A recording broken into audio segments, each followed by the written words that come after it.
Hola a todos, bienvenidos a Diálogo. Les saluda Pan Qingjin desde Beijing. La semana pasada, los peruanos escogieron a Pedro Pablo Kuczynski como su nuevo presidente, en uno de los procesos electorales más reñidos en la historia de ese país. El resultado de estas elecciones concentró la atención de toda la región latinoamericana, pues eran vistas como una nueva batalla entre la izquierda y la derecha, una batalla que últimamente la izquierda ha venido perdiendo. ¿Cómo podrá cambiar Perú bajo la presidencia de Kuczynski? ¿Está virando América Latina hacia la derecha? Para analizar el contexto y la tendencia política actuales en esa región, hemos invitado al señor Xu Shicheng, investigador del Instituto de América Latina de la Academia China de Ciencias Sociales. Hola, profesor Xu, bienvenido a nuestro estudio. Con mucho gusto. Y antes de comenzar la entrevista, vamos a hacer un repaso a lo que fueron las elecciones en Perú. Según la Oficina Nacional de Procesos Electorales de Perú, el economista de centro derecha Pedro Pablo Kuczynski ganó la presidencia del país con un 50,12% de votos a favor, superando por un escaso margen a su rival Keiko Fujimori, quien se quedó con el 49,88% restante.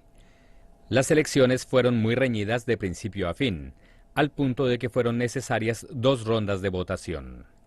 En la primera, celebrada en abril, Fujimori, a nombre del partido Fuerza Popular, se hizo con casi el 40% de los sufragios, en tanto que Kuczynski, de Peruanos por el Cambio, recibió el respaldo del 24% de los votantes.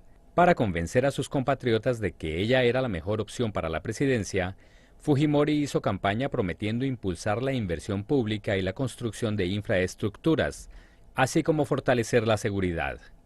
Por su parte, Kuczynski dio realce a su experiencia como alto funcionario, toda vez que en el pasado se desempeñó como presidente del Consejo de Ministros, ministro de Economía y Finanzas y ministro de Energía y Minas. Sus propuestas incluían eliminar las restricciones a la inversión privada y reducir el impuesto a la renta. La segunda ronda electoral se efectuó el 5 de junio y al final la votación estuvo tan dividida que a la Oficina Nacional de Procesos Electorales le tomó 10 días contar la totalidad de los sufragios y dar un resultado definitivo. El periodo de 5 años del nuevo mandatario comenzará en septiembre próximo. Profesor Xu, vamos a empezar hablando de las elecciones presidenciales de Perú. Fue necesaria una segunda ronda en la que Pedro Pablo Kuczynski venció a Keiko Fujimori y fue elegido como el nuevo presidente. ¿Cómo analiza este resultado? ¿Por qué Kuczynski pudo ganar en la segunda ronda? Por diversos factores. En primer lugar, la candidata presidencial de la izquierda del Frente Amplio, Verónica Mendoza, apoyó en la segunda ronda a Kuczynski. Y en segundo lugar, el antifuchilismo ganó en la segunda ronda, porque Kuczynski pudo reunir a todas las fuerzas anti-Fujimori en segunda ronda. En tercer lugar, porque Kuczynski es un veterano funcionario y tiene mucha experiencia como funcionario de gobierno. Entonces la gente cree que él puede gobernar bien. Y el último punto es que en la primera ronda, los 2 candidatos que posiblemente podría ganar fueron destituidos, eliminados de la lista de candidatos. Y yo pienso que como Keiko Fujimori, su partido, la Fuerza Popular, predomina en Congreso. En un Congreso de 130 puestos, la Fuerza Popular tiene como 73 puestos en el Congreso, mientras el partido que encabeza Kuczynski, el partido Peruanos por el Cambio, solo ocupa 18 diputados en el Congreso. y por lo tanto el gobierno de Kuczynski va a ser un gobierno débil. La diferencia de votos entre los dos candidatos fue mínima. ¿Cuál fue la estrategia de campaña de ambos candidatos para haber dado un resultado tan ajustado? Y por otro lado, antes de que se definiera la elección, ya se sabía que sin importar quién ganara, el nuevo mandatario sería de tendencia conservadora. Desde esta perspectiva, ¿cuál es el deseo del pueblo peruano? En términos generales, tanto Keiko Fujimori como Kuczynski son de partido de derecha. O sea, en las elecciones Kuczynski levanta la bandera antifuchirismo. También levanta la bandera de cambio. O sea, y según el plan de gobierno de Kuczynski, él plantea que en los próximos 5 años la tasa de crecimiento económico de Perú será 5%. O sea, últimamente, el año pasado, el crecimiento económico de Perú fue menos de 3%. Pero en los años anteriores, Perú ha tenido un crecimiento bastante alto, como 5%. Y Kuczynski plantea para impulsar el crecimiento económico de Perú. Y también dice que va a prestar atención al desarrollo de pymes, o de pequeñas y medianas empresas. Y dice también va a promover la seguridad ciudadana, va a luchar contra el tráfico de drogas y también va a luchar contra la corrupción y va a resolver el problema de la economía informal, porque en Perú hay más de 70 empleos son de empleo informal. Entonces, él dice que va a promover empleos formales. Mientras Keiko dice que si ella gobierna, será un gobierno democrático y no dictatorial, porque se le critica ella como continuadora de la política de su padre, Alberto Fujimori, porque durante el gobierno de Fujimori aplicó una política dura y violaba los derechos humanos y también había bastante corrupción. Entonces, Keiko Fujimori quería aparecer como diferente, distinta al gobierno de su papá. Pero parece que como la sociedad peruana está bastante polarizada, o sea, una buena parte, casi mitad, está a favor de Kuczynski y otra mitad está a favor de Keiko Fujimori. Entonces, para el nuevo gobierno de Kuczynski le hace falta una unión de todo el país. Y la tarea que él enfrenta, como él dice, que quiere ser Perú unido, o sea, también unido y reconciliado. O sea, y creo que el gobierno de Kuczynski, por un lado, tiene que unirse con la fuerza de Keiko Fujimori, porque ella y su partido tienen mayoría en el Congreso. Por otro lado, Kuczynski también tiene que reconciliar con la fuerza de izquierda, porque Mendoza, o sea, Verónica Mendoza, su partido Frente Amplio ocupa como 20 diputados puestos en el Congreso. O sea, tiene 2 puestos mayor que el partido PPK. O sea, hace falta, por un lado, tratar de unirse con la fuerza de Keiko y por otro lado tiene que también reconciliarse con la fuerza de izquierda. Durante la campaña electoral, Kuczynski levantó la bandera de democracia y desarrollo económico. Su experiencia en el terreno económico también le ayudó mucho. ¿De qué forma cree usted que cambiarán la política interna y el manejo de los asuntos exteriores de Perú después de tomar el poder?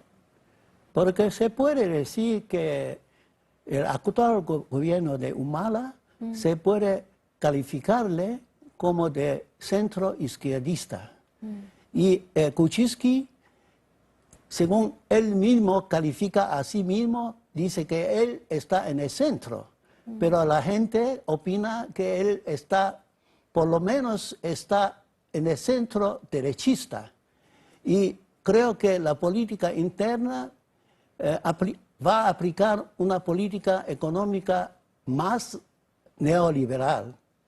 Y en el interno, naturalmente, él tiene que prestar mayor atención a problemas sociales, porque en Perú la pobreza ocupa un buen %.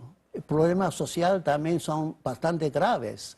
Entonces, él tiene que resolver problemas sociales de Perú, luchar contra la pobreza y también promover el desarrollo en el interior del país, porque en zonas rurales donde viven los indígenas son las zonas menos desarrolladas y hay más pobreza en las zonas donde habitan mayoritariamente los indígenas.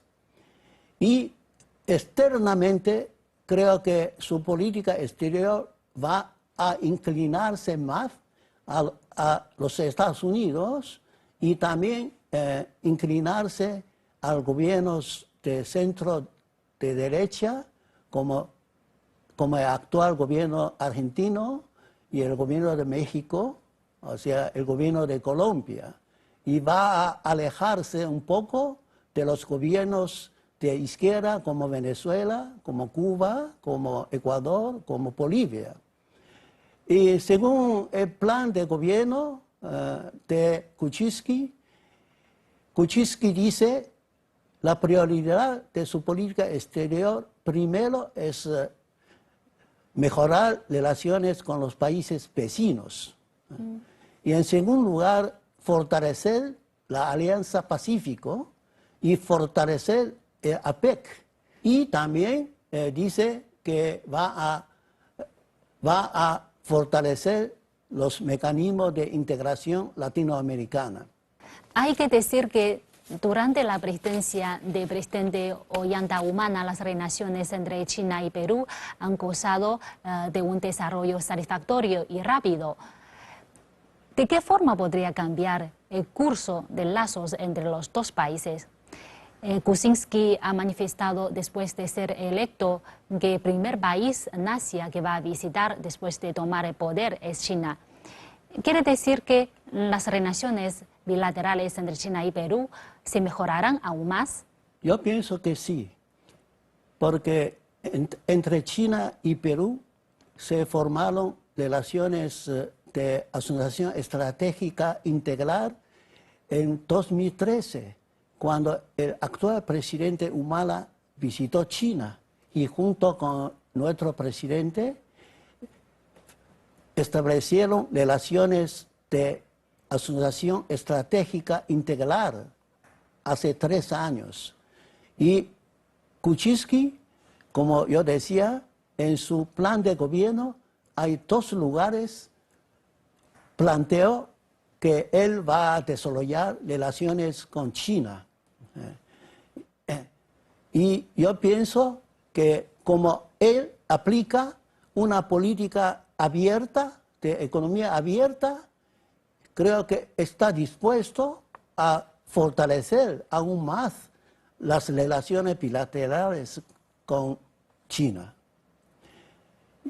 Va a continuar los convenios, acuerdos o memorándums bilaterales entre Perú y China. Profesor Xu, en los últimos años hemos podido ver que la región latinoamericana ha venido tanto a lo que podemos llamar un giro hacia derecha. Es decir, que en varios países latinoamericanos el electorado ha decidido retirar su respaldo a los gobernantes de corte izquierda y se lo ha dado a las fuerzas de derecha. ¿Cuál es su opinión a este respecto? ¿Está de acuerdo que América Latina está girando hacia la derecha? Se puede decir el péndulo político de América Latina ahora se inclina hacia derecha, porque en noviembre del año pasado perdió el Partido Justicialista en Argentina y ganó el partido derechista de Macri. Y en diciembre Macri asumió el poder, o sea, asumió la presidencia. Y en diciembre yo fui invitado como observador internacional en las elecciones parlamentarias de Venezuela y presencié personalmente el fracaso de chavistas en las elecciones parlamentarias de diciembre del año pasado. O sea, ahora en Venezuela, aunque el presidente sigue siendo Nicolás Maduro, pero el Congreso, o sea, la Asamblea Nacional, ya es predominada por la derecha. Y el 27 de febrero de este año, el presidente boliviano, Evo Morales, perdió el referéndum, porque en el referéndum se planteaba si está de acuerdo de que Evo Morales podría ser electo en 2019, pero resulta que la mayoría no votó por la reelección de Evo Morales. Y veamos también Brasil, la presidenta Dilma Rousseff fue destituida temporalmente, o sea, tanto la Cámara de Diputados como el Senado votaron a favor de destitución de ella como presidenta. Y ahora es Temer, ahora ocupa la presidencia temporalmente. Y según el cronograma, a comienzo de octubre, el Senado volverá a votar si destituye o no destituye al Dilma Rousseff. Hay posibilidad de que Dilma Rousseff sea destituida definitivamente. Todos estos fenómenos nos demuestran que el péndulo político de América Latina se inclina en la actualidad hacia derecha. Para usted, ¿cuál es la razón para que cada vez más países latinoamericanos estén eligiendo gobernantes de línea conservadora? ¿Le parece que es la orientación política de los electores, de los candidatos, o más bien una coincidencia derivada de pragmatismo de los electores, de su deseo por un gobierno que solucione los problemas sin importar de izquierda o de derecha? Hay varias razones. En primer lugar, como numerosos países latinoamericanos son productores, exportadores de materias primas. En la actualidad, en el mercado internacional, los precios de materias primas como el petróleo, como minerales de hierro, como también productos agrícolas, el precio está bajando en los últimos 2-3 años, sobre todo el precio de petróleo. Entonces, eso afecta la economía como de Venezuela, como Ecuador. Venezuela y Ecuador son dos miembros de OPEC. Y también afecta a la economía de Argentina y también de Bolivia y otros países. En segundo lugar, estos gobiernos de izquierda, durante su mandato, aunque en la campaña electoral estaba contra de la corrupción, pero como está ahora en el gobierno, también aparece y aumenta el fenómeno de corrupción, dentro de su partido y de su gobierno. Entonces la gente está en contra de la corrupción. El caso de Brasil, por ejemplo. Y también, en tercer lugar, los Estados Unidos y la derecha internacional trata también por diversos medios de atacar a la izquierda de los países latinoamericanos, al gobierno de Venezuela, al gobierno de Bolivia, al gobierno de Ecuador, al gobierno de Nicaragua, a los gobiernos de izquierda. Además, ahora es un fenómeno corriente que tanto los gobiernos de la izquierda como los gobiernos de la derecha o de centro derecha, las políticas ahora son más prácticas o pragmáticas. Y los gobiernos de derecha también prestan bastante atención para resolver problemas sociales, mientras los gobiernos de izquierda ahora adoptan medidas más moderadas, no tan radicales. Las fuerzas de izquierda últimamente han perdido terreno en América Latina y esto lo han capitalizado las fuerzas de derecha para hacerse con el poder en estos países. ¿Para usted esto es una tendencia irreversible o solo un fenómeno cíclico? Yo creo que es un fenómeno cíclico. O sea, en la política latinoamericana de la posguerra, después de la Segunda Guerra Mundial,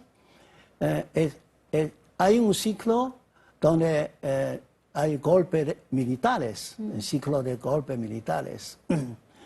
Y después hay un ciclo de la aparición de gobiernos democráticos, o sea, el proceso de la democratización. Y a fines del siglo pasado, con el gobierno de Hugo Chávez, hay una serie de países en América Latina, aparecieron los gobiernos de izquierda, en un ciclo empezando desde el fin del siglo pasado hasta ahora.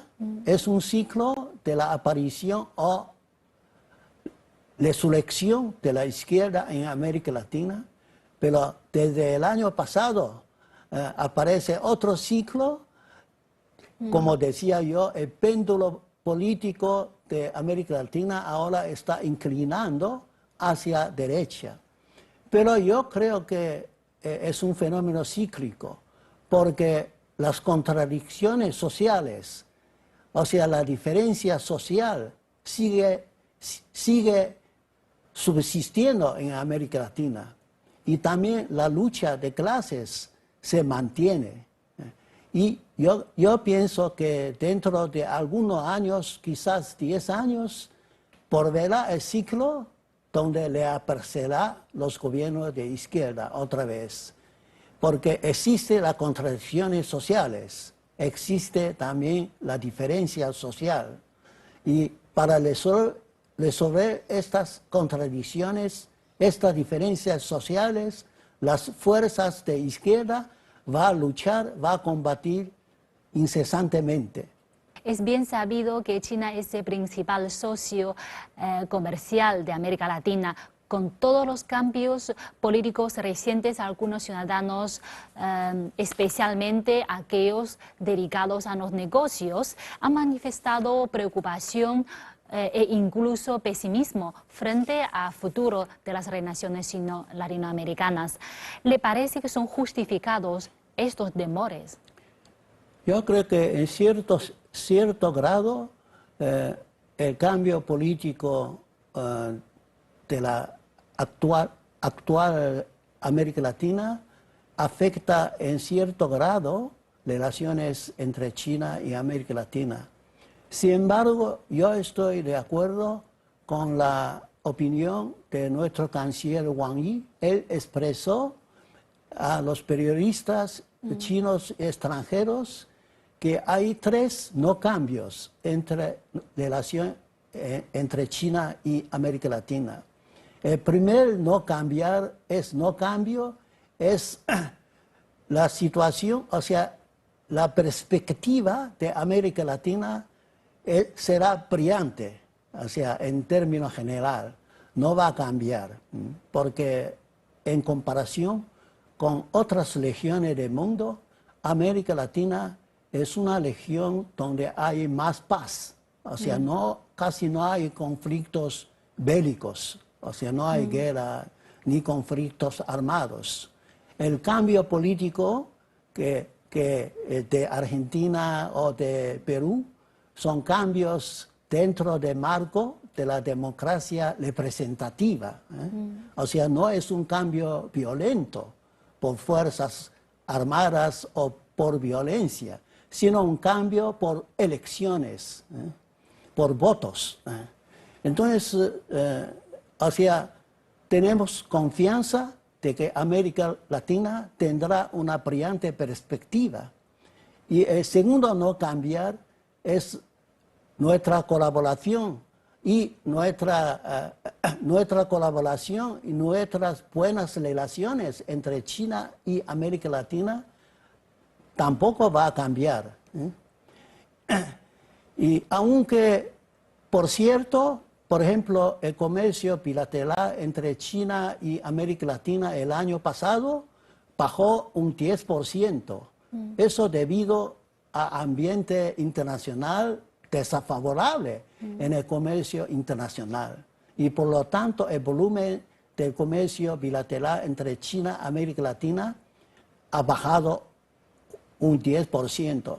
Sin embargo, las inversiones mutuas, sobre todo las inversiones chinas en América Latina, en los últimos años ha aumentado mucho. O sea, hasta fines de 2014, las inversiones chinas en América Latina ha superado 100.000 millones de dólares. El año pasado, China ha invertido más de 20.000 millones de dólares en América Latina. O sea, un crecimiento más de 30%, las inversiones chinas en América Latina. Yo creo que China va a cooperar en su capacidad productiva con América Latina y también en la construcción de infraestructura, y hay buena perspectiva para la colaboración y el desarrollo de infraestructura, colaboración china con los países latinoamericanos en la construcción de infraestructura. Y China invertirá en los próximos años más de 80.000 millones de dólares en colaboración con América Latina en infraestructura, y ha fundado varios fondos para construcción de infraestructura entre China y América Latina. Yo creo que hay buena perspectiva en desarrollo de nuestras relaciones bilaterales entre China y América Latina.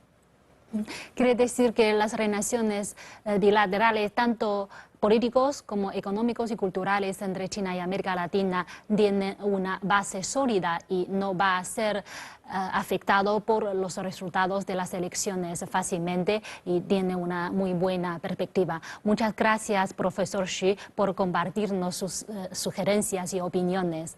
Gracias. Gracias a usted. Amigos, así terminamos esta emisión de Diálogo. No olviden enviarnos sus comentarios o sugerirnos nuevos temas de interés a través de nuestro correo electrónico, que es diálogo@cctv.com, o también en la página de nuestro canal en Facebook, CCTV Español. Muchas gracias por sintonizarnos. Hasta la próxima.